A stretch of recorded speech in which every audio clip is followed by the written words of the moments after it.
I'm back with second part of WandaVision episode 7 breakdown and thank you so much कि आपने first part पर बहुत ज़्यादा प्यार दिखाया एंड उसे अपलोड किए हुए 24 घंटे यानी कि एक दिन हो चुका है एंड अभी भी उसने 100 व्यू तक क्रॉस नहीं किए। सो इतना प्यार दिखाने के लिए बहुत बहुत धन्यवाद एंड इसीलिए मैं लेके आया हूँ आपके लिए part 2 of episode 7 breakdown. So without wasting any movement let's begin the video.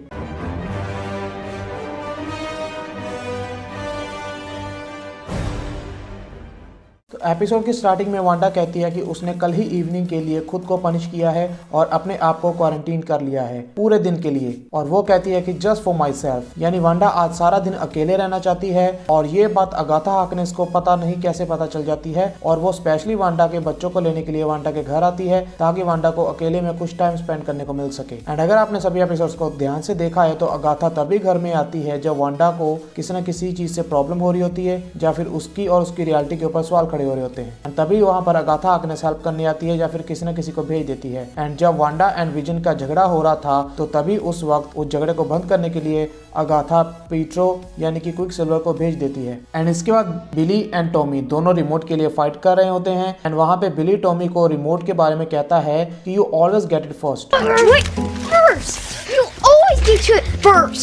Because Tommy के पास सुपर स्पीड की सुपर पावर्स है तो इसीलिए वो अपने रिमोट को हमेशा बिली से पहले ही उठा लेता है अपनी सुपर स्पीड के कारण। एंड लास्ट वीडियो में मैंने कहा था कि मैं नेक्स्ट वीडियो में वांडा के नेम के ऊपर लिखे हुए उस रैंडम नंबर के बारे में बताऊंगा। तो वेल ये रैंडम नंबर है हमारे लेजेंड स्टैनली का birth date, month and year, a tribute to the legend Stanley. And अभी बात कर लेते हैं वांडा की रियलिटी में सभी चीजें बिना उसकी मर्जी के चेंज होने को। तो वांडा की रियलिटी में सब कुछ पुरानी चीजों में कन्वर्ट होया जा रहा है एंड वांडा खुद कहती है that she can fix it। And ये सब कुछ इसीलिए होता है क्योंकि वांडा ने लास्ट नाइट अपनी रियलिटी हैक्स को काफी एक्सपेंड कर लिया था एंड इसी कारण वांडा को अपनी पावर्स पर पूरा कंट्रोल नहीं हो पा रहा क्योंकि वांडा ने अपनी पूरी रियलिटी को पूरी तरह से कंट्रोल करना नहीं सीखा। क्योंकि हमने लास्ट एपिसोड जो कि हैलोवीन वाला था उसमें हमने देखा था कि वांडा के टाउन में बस वही लोग एक्टिव रहते हैं जो कि वांडा एंड उसकी फैमिली के आसपास है। बाकी जितने भी अननेसेसरी लोग हैं वो इनएक्टिव रहते हैं एंड अपनी जगह पर खड़े रहते हैं एक टाइम लूप पे फंसे हुए। एंड वांडा उन सब को सेम टाइम पे एक्टिव नहीं रख सकती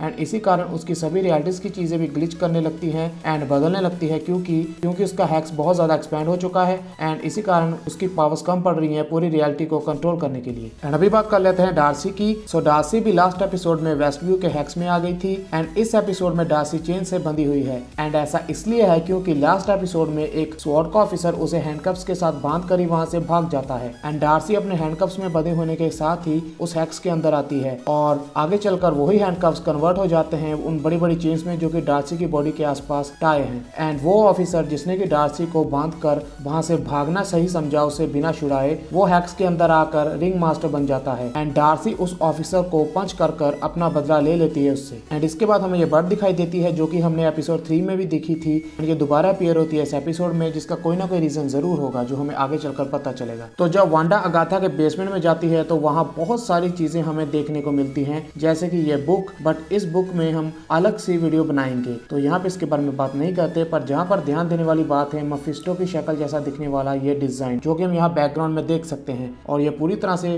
रिप्रेजेंट करता है सैटर्न मेफिस्टो को। एंड इसके अलावा जब वांडा अगाथा के घर आती है तो वहाँ पर वो एक फ्लाई को बैठे हुए देखती है एंड अगर इस फ्लाई की बात करें तो ये पूरी तरह से कनेक्टेड है मेफिस्टो से एंड वो मेफिस्टो से कनेक्टेड ऐसे हैं क्योंकि मेफिस्टो ने अपनी फर्स्ट अपीयरेंस मार्वल यूनिवर्स में एज ए फ्लाई के रूप में ही करी थी। तो ये डायरेक्ट रेफरेंस है मेफिस्टो का वांडाविजन के शो में। एंड हम लास्ट में अगाथा को देखते हैं कि वो वांडा की रियलिटी में एंटर होती है एंड अपनी कॉमिक एक्यूरेट कॉस्ट्यूम में थी बट वहां पर लैंड होते ही वो वांडा की रियलिटी के ईरा के अकॉर्डिंगली अपने कपड़े चेंज कर लेती है। एंड यहाँ पे सोचने वाली बात यह है कि अगाथा वांडा की रियलिटी में तब एंटर हुई है जब वांडा ने रियलिटी को क्रिएट कर लिया है, जिसका मतलब यह है कि अगाथा ने वांडा की रियलिटी को क्रिएट करने के लिए वांडा की हेल्प नहीं करी, वांडा ने इसे खुद किया है। एंड अगाथा बाद में इस रियलिटी में एंटर होती है ताकि वो इस रियलिटी को अपने अकॉर्डिंगली यूज कर सके और समथिंग लाइक दैट। तो आपका इस बारे में क्या कहना है नीचे बताना जरूर कमेंट सेक्शन में। Thanks lot for watching. तो ये था second part of WandaVision episode 7 breakdown. I hope कि आपको इसमें और नई डिटेल्स मिली होंगी and if you like this video then please like and subscribe to this channel and let me in the comment section how this video was, जो कि कोई भी नहीं करता। So now I will see you in my next video. Till then bye bye.